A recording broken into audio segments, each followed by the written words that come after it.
Começa agora mais um programa Despertar, produzido pelo Centro Espírita Amor e Caridade de Bauru. Hoje, mais uma vez, com a presença de Richard Simonetti, orador e escritor espírita.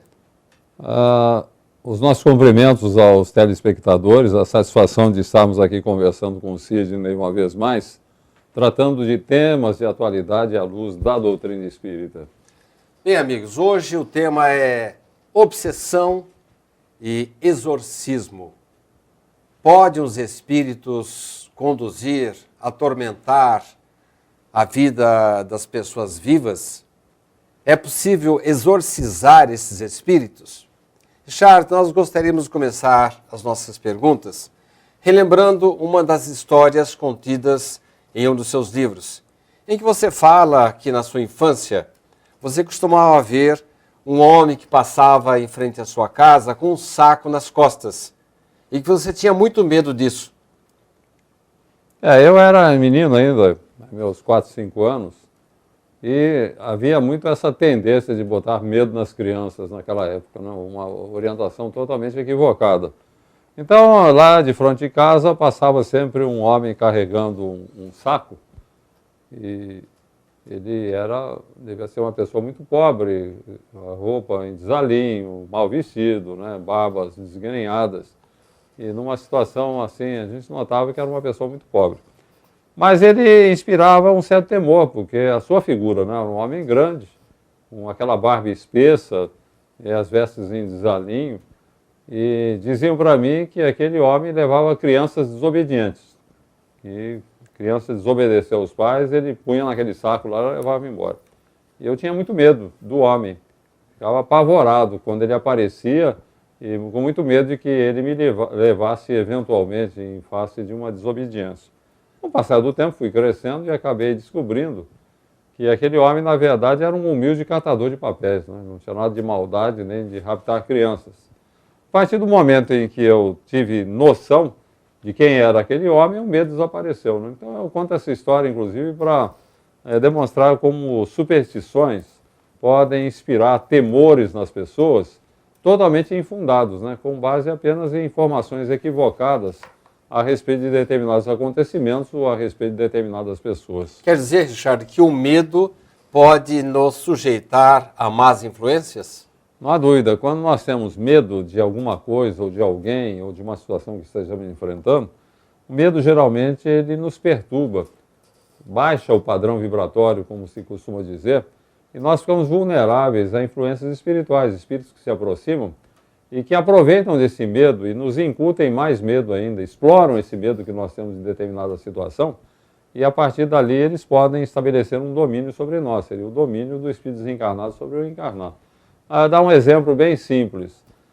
A mulher que tem muito medo que aconteça alguma coisa com os seus filhos, que saem para a escola, tem as suas atividades normais, escolares, saem, vão para a escola, eles têm algum passeio, alguma coisa, mas ela é uma pessoa muito preocupada com isso, e sempre imaginando que possa acontecer alguma coisa com as crianças. Esse medo, esse receio que ela tem, que chega até a desajustá-la, ele é usado por espíritos que se aproximam e exploram esse medo. Porque os espíritos, eles nos dominam na medida em que exploram as nossas fraquezas. Se eu tenho medo de alguma coisa, se eu tenho ressentimento, mágoa, rancor de alguém, ele explora também. Quer dizer, o espírito sempre vai explorar as nossas fraquezas relacionadas com temores, com dúvidas, com sentimentos. A partir dali é que nós temos o chamado domínio do espírito desencarnado sobre o encarnado. Richard, mas isso deve trazer ao telespectador uma certa estranheza, porquanto aqueles que não estão familiarizados com a doutrina espírita estranham quando nós espíritas dizemos que os espíritos influem em nossos pensamentos, em nossos atos, muito mais do que supomos. Mas isso é verdade, Richard? Nós vivemos rodeados por uma nuvem de testemunhas, como dizia o apóstolo Paulo.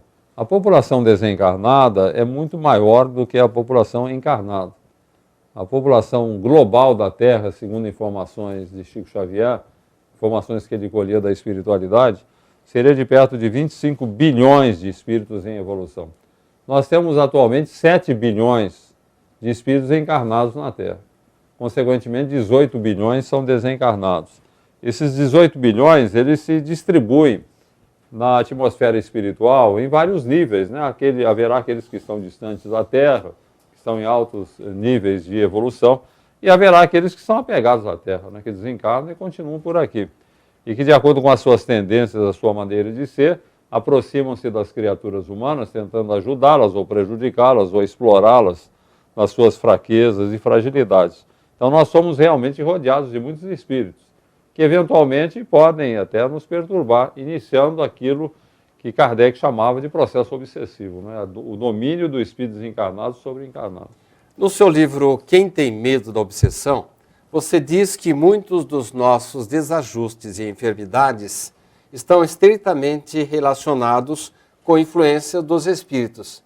O espírito pode trazer doença para nós, Richard? Ele não cria doença, ele apenas explora as nossas fraquezas. Ele pega o nosso ponto fraco, aquilo para o qual nós temos tendência, nos sujeita à tensão nervosa. Digamos, é a mulher que tem muito ciúme do marido. Então ele começa a explorar esse ciúme, incutir na cabeça dela a ideia de que o marido a está traindo, que o marido não se comporta bem. Então, de repente, a mulher o dia inteiro ela fica pensando no marido que está a traí-la, e com isso ela cai no desajuste, ela fica sob tensão nervosa. Quando ela cai sob tensão nervosa, será justamente a parte frágil de sua constituição física que vai acusar. De repente, se ela sofre de enxaqueca, ela vai ter dor de cabeça. Se ela tem um distúrbio hepático, ela vai ter uma crise de fígado. E assim, de acordo com a limitação física ou psíquica da pessoa, quando ela é pressionada psiquicamente, com o espírito explorando as suas fraquezas e as suas mazelas, será justamente essa parte frágil da constituição do indivíduo que vai acusar essa agressão que está sendo feita à espiritualidade. A agressão no sentido de influência espiritual, né, de influenciar com relação a determinados sentimentos ou ideias. É como, Sidney, você inflar uma bexiga. Você pega a bexiga e vai assoprando, ela vai crescendo. Vai chegar um momento em que ela vai estourar. Vai estourar onde? Ela vai estourar justamente onde ela for frágil. O mesmo acontece com o nosso psiquismo. A pessoa fala assim, mas como é que eu posso ter dor de cabeça em virtude de um assédio espiritual? Não é o espírito que provoca a dor de cabeça, ele o leva à tensão nervosa. Você entra em tensão nervosa, você vai ter a crise de enxaqueca. Então, sempre o nosso ponto frágil é que vai registrar a influência que nós estamos recebendo. Agora, veja bem, o prezado telespectador. Outras religiões falariam em influência do demônio. Elas também aceitam esse tipo de influência, só que falam que é do demônio. E nós espíritas dizemos que não, que demônio não existe. Nós sofremos influência de espíritos, que são seres humanos desencarnados. Richard, em Atos dos Apóstolos, nós encontramos o seguinte registro. Afluía também muita gente das cidades vizinhas a Jerusalém, levando doentes e atormentados de espíritos. Richard, isso parece que quer dizer que Jesus frequentemente conversava com os espíritos e libertava as pessoas dos espíritos impuros? Não há dúvida, nós vemos em inúmeras passagens evangélicas, Jesus, ao longo de seu apostolado, ele esteve afastando espíritos que perseguiam pessoas. Tem um caso de um menino lá, que quando ele sofria a agressão do espírito, o espírito fazia com que ele entrasse em convulsão, ele tinha uma convulsão. Qualquer médico hoje diria, não, é um problema neurocerebral, né? Você está tendo uma crise epilética. Na verdade, o menino estava sendo assediado por um espírito que provocava a crise, talvez tivesse até tendência. Mas o espírito provocava a crise. E o pai do menino disse que o espírito queria até matar o menino, porque fazia ele ter crises junto à água e junto ao fogo. E Jesus conversa com o espírito e o afasta. A partir dali o menino sarou, não teve mais nada. Então a gente nota que os espíritos agrediam as pessoas como agridem hoje. E os pontos fracos iam aparecendo, dando origem a problemas variados de saúde. Né? Que na verdade a pessoa tinha um problema de saúde. Mas ele era agravado ou era disparada a crise a partir da influência espiritual. Então Jesus afastava. Na época, esses espíritos eram chamados de espíritos impuros. Não havia o conhecimento que nós temos hoje a respeito de influências espirituais, como o Espiritismo nos esclarece. A teologia medieval passou a situar esses espíritos como seres demoníacos, né? Seria o diabo perseguindo as criaturas humanas. E o Espiritismo deixa bem claro para nós que diabos não existem, né? Diabos como seres criados à parte, anjos que se deixaram dominar pelo orgulho e se afastaram de Deus e passaram a guerrear a obra da criação, isso para o Espiritismo não existe. Diabos são, na verdade, homens desencarnados, agindo no plano espiritual de conformidade com as tendências que cultivaram na Terra, mas submetidos todos a leis inexoráveis de evolução, que mais cedo ou mais tarde vão conduzir homens e espíritos, anjos e demônios à perfeição, já que para isso fomos criados e Deus não falha jamais em seus objetivos. Richard, você falou no menino epilético. Uma das perguntas que nós preparamos para o programa de hoje é exatamente esta. Dizem que o espírito obsessor pode disparar a crise de epilepsia. Mas se a pessoa toma o remédio, não ocorre a crise.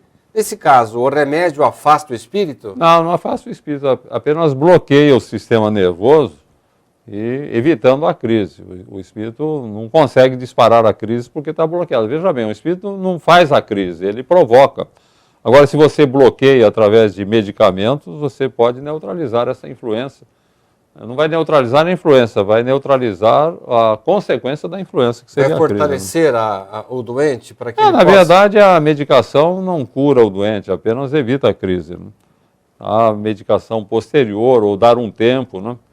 A gente ouve falar muito, já vi casos de crianças aí que têm, de repente, um foco irritativo no cérebro, principalmente pessoas do campo, tem muito esse problema do cistocercose, né? Que seria o verme que se instala no cérebro, e fazendo uso de verdura contaminada ou carne contaminada, tem uma série de alimentos aí que, se forem mal preparados e mal higienizados, eles podem levar o cisto para o interior do organismo. Pode se instalar no intestino, em outra parte qualquer, às vezes se instala no cérebro e dá origem a um foco irritativo que provoca as crises de epilepsia, ou as crises convulsivas, se chama hoje de epilepsia. E é muito comum isso acontecer com criança e o médico simplesmente dá medicamentos anticonvulsivos durante 2 ou 3 anos até que haja uma acomodação no cérebro. Uma acomodação, desaparecem as crises. Mas enquanto a criança tiver a tendência à crise, se ela sofrer o assédio de um espírito, o espírito vai disparar a crise tranquilamente. É o ponto fraco da criança, né, que vai atingir.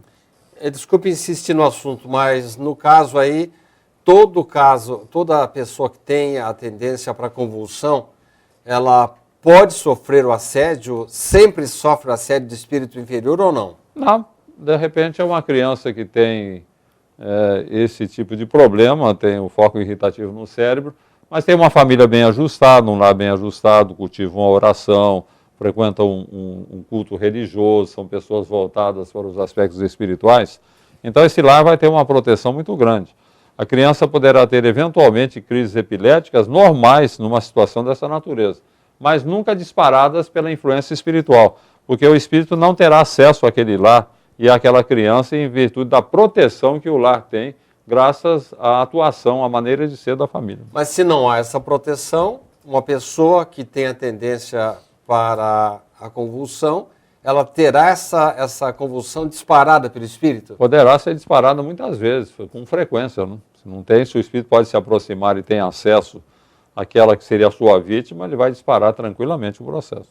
Richard, a gente costuma dizer, quando fala em espíritos, em criaturas desencarnadas, que eles se encontram em locais assim bem distantes, que a morada dos espíritos é um local ermo, errôneo. E em um dos seus livros, você diz que a morada de alguns espíritos inferiores começa aqui na Terra. Como é que é isso? É aquilo que nós acabamos de comentar, né, Sidney? Na verdade, quando nós desencarnamos, nós ficamos aqui na Terra mesmo. Cidadão, o mundo espiritual não é um compartimento estanque à distância das cogitações humanas. O mundo espiritual começa aqui onde nós estamos. Se porventura nós desencarnarmos agora, nós estaremos aqui na Terra, no mundo espiritual. Na verdade, mundo espiritual, mundo material, são denominações que nós usamos, mas na verdade tudo é mundo espiritual, né? Nós só não vemos a parte espiritual, vivemos rodeados de espíritos e não os vemos porque estamos revestidos de matéria que inibe as nossas percepções espirituais. Então nós só temos percepção para aquilo que passa pelos 5 sentidos, tato, paladar, olfato, audição, visão. O que não passa pelos 5 sentidos nós não percebemos. Um médium seria aquele cidadão que teria, assim, mal comparando, furos nessa estrutura física permitindo que ele veja e ouça o mundo espiritual. Mas nós vivemos rodeados por esses espíritos, eles não estão à distância, não. Aquilo que eu falei, haverá espíritos mais evoluídos que vão para outras regiões mais altas. Nosso lar, por exemplo, é uma cidade espiritual que está nas proximidades da Terra. Segundo André Luiz, está a mais ou menos uns 200 quilômetros de distância da crosta terrestre, mas ainda em regiões umbralinas, às proximidades da Terra. Espíritos que lá vivem frequentemente estão aqui entre nós. E espíritos do mundo espiritual muitas vezes estão localizados aqui ao nosso lado, né? Nos acompanham, nos observam, nos influenciam, acontece com frequência. Quer dizer, então, que, de uma certa forma, o espírito admite a existência do céu, do inferno e do purgatório, mas sob um outro ponto de vista? Não, como locais geográficos definitivos, não. Jesus dizia, o reino de Deus está dentro de vós. Sob o ponto de vista espírita, é isso. Você pode estar intimamente no céu ou no inferno, depende de como você está vivendo, das suas cogitações, das suas realizações. Agora, se você juntar algumas centenas de espíritos numa cidade do mundo espiritual, são espíritos bons, que vivem para o bem, que praticam o bem, que atendem o semelhante, ali, naquele local, você pode dizer que é um verdadeiro céu. Assim como você pode ir para uma região do umbral, habitada por espíritos perturbados e perturbadores, em estado lastimável de espiritualidade, você pode dizer isso daqui é um verdadeiro inferno, né?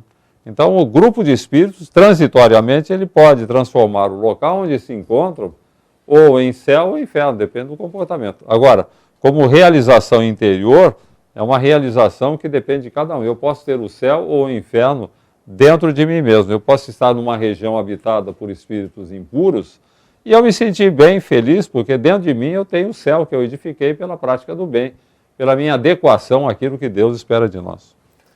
Richard, muitos irmãos de outras crenças recusam-se a acreditar que os espíritos possam estar nos rodeando. Alguns, inclusive, acreditam que depois da morte eles vão ficar dormindo, aguardando um outro momento.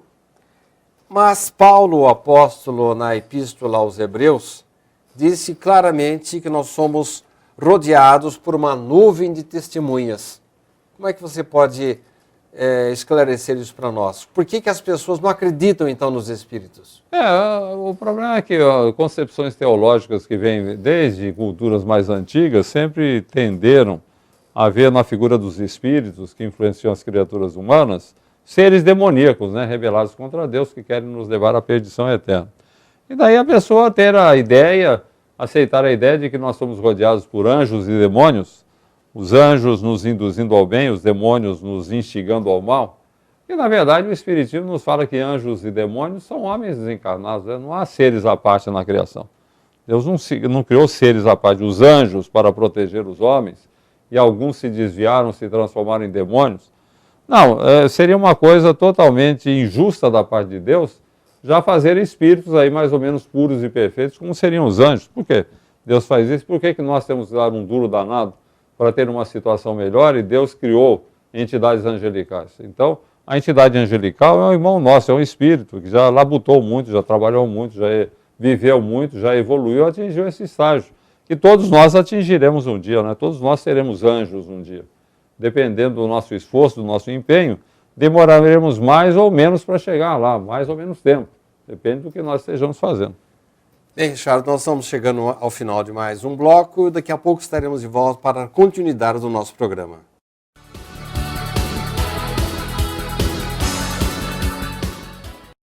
A Livraria SEAC conta com mais de 4.500 títulos, obras básicas do Espiritismo, romances, livros infantis, adolescentes e adultos, de todos os gêneros da literatura espírita.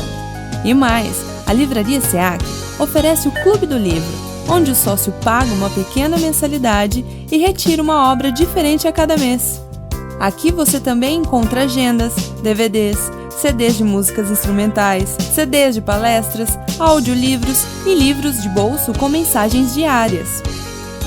Para as crianças, a Livraria SEAC tem um cantinho especial, com cadeiras e mesinhas, para que os pequenos possam desfrutar de uma boa leitura com conforto. Outro espaço especial da livraria são as prateleiras reservadas à obra completa de Richard Simonetti, consagrado autor espírita. Todo o lucro arrecadado pela livraria é revertido para as obras do SEAC. Venha nos visitar e conheça ótimas opções para sua leitura e para presentear quem você ama. Livraria SEAC.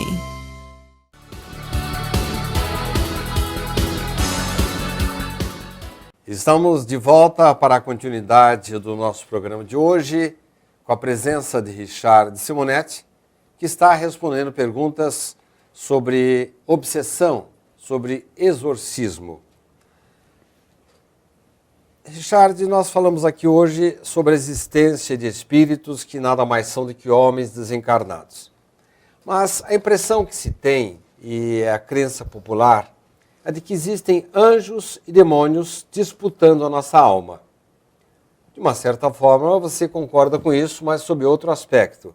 Mas como é que se estabelece essa comunicação entre eles e nós? Como é que nós assimilamos a influência deles? Aí entra o fator mediunidade, que é muito bem definido pelo Espiritismo, que seria, digamos assim, mal comparando, um sexto sentido, que nos coloca em contato com o mundo espiritual, assim como o tato, o paladar, o olfato, a audição e a visão nos colocam em contato com o mundo físico. Todos nós temos esse sexto sentido, uns mais desenvolvido, outros menos, mas suficiente esse desenvolvimento para que todos soframos a influência dos espíritos, que surgem na nossa vida na forma principalmente de ideias que surgem.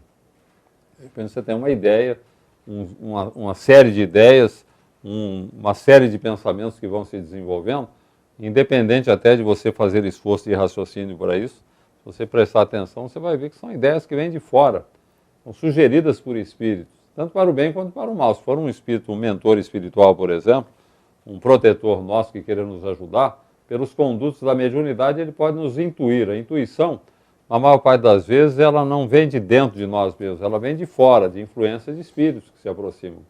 Agora, se for um espírito mau, que queira nos prejudicar, não raro até vingar-se de passadas ofensas que nós tenhamos feito em existências passadas, ele pode tentar nos induzir ao mal, explorando sempre as nossas fraquezas, diga-se de passagem.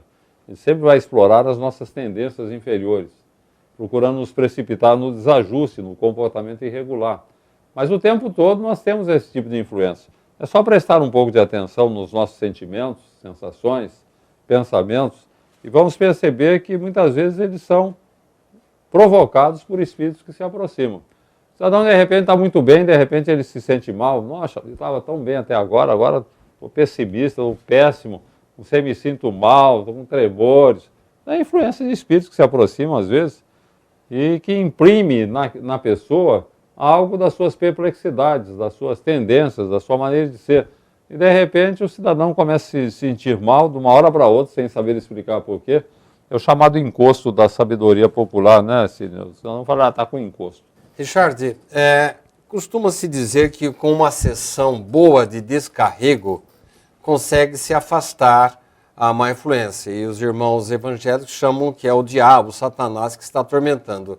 O descarrego ajuda realmente a gente se livrar do espírito? É uma pena, eu acho uma lástima lidar com espíritos que muitas vezes são perturbados. Às vezes o cidadão desencarnou, ele nem percebe que desencarnou. É um familiar nosso que se aproxima pedindo socorro, ele não tem noção de que desencarnou. Ele está perplexo com o que está acontecendo, ele se aproxima, pede socorro. Você começa a registrar algo da sua aflição, aí entra a mediunidade, né? Começa a registrar algo da sua aflição, das impressões relacionadas com o tipo de morte que ele teve. Aí o cidadão fala, meu Deus, estou com encosto aí, estou com influência espiritual inferior. Vai lá para uma sessão desse tipo de descarrego, e o cidadão que vai fazer esse exorcismo, se ele tiver um poder magnético, se ele tiver um certo poder, e fizer a mesma coisa, ele pode até, com a sua força magnética, afastar o espírito. Mas ele estará afastando simplesmente alguém que está pedindo socorro, que precisa de ajuda e não de expulsão.